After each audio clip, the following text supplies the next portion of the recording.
Okay, I wanted to give you a quick snapshot of some of the current work I'm doing with regards to the Turborocket engine. What I'm showing you here is the Turborocket Isodynamic Pressure Test Rig. It's a little apparatus that I've put together to try to measure and then validate the notion that when you have a rotating system with a fluid in it, that the rotation creates the isodynamic pressure that I talk about, which is effectively the pump head pressure associated with a rotating system, and is the secret to the high power and high pressure delivery system in a Turborocket system. So I'll just walk you through our little test rig here. So this is the test rig. Right now there's this open cavities because I'm developing the little chambers that will hold a fluid. In this case, it'll be water. And then we have a high pressure air supply here that impinges upon a Terry type turbine situation and spins the system around. So that's how the system is spun. We find that high pressure gas spin up systems like this have some advantages. We get to really high speeds, and they don't introduce any electromagnetic interference, and they also, it's easy to get very high speeds, which is a little harder with electrical motors and systems, though they're not impossible.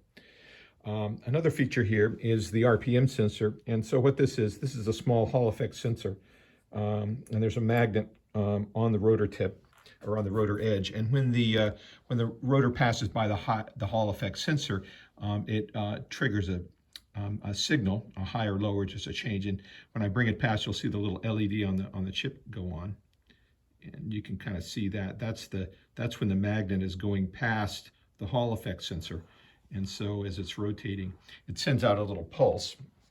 That pulse is read by my little Arduino Uno chip. So I've written some code that samples the pulses with an interrupt, and it comes back, and then you can see the RPM that is printed out here. So that light isn't really very good because there's some glare, but let me see if I can get it so that you can kind of see the function there. So that's the RPM sensor triggering. And so the other interesting feature is we want to measure the pressure, and so the way we do that is we actually use these tire pressure sensors. So these tire pressure sensors, you can just buy them online. It comes with a little sensors, and they're wireless, and they can read up to about 87 psig, these particular ones. And so there's a readout that comes with the car. Now I've partially disassembled this one, but those little sensors are located on the rotating head, and they rotate with the system. Now I don't have them attached in this configuration because I just wanted to show you the layout.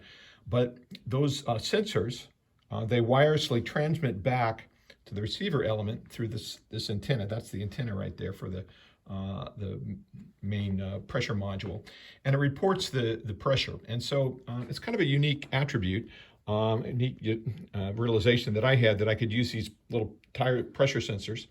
They're small, they're wireless, and they're designed for rotating systems on tires. So that's kind of cool. And they're not very expensive. I think I paid $40 for this system. So that's going to be how we're going to measure the pressure in a rotating system through these little wireless sensors that are designed for rotating systems.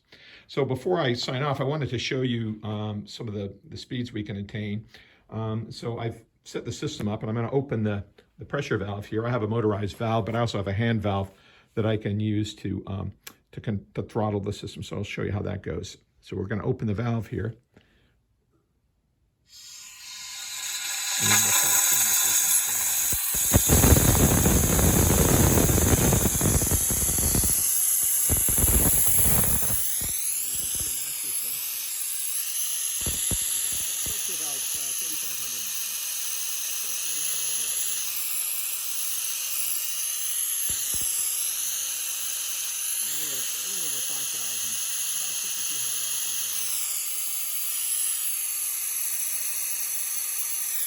So that's how that system kind of works.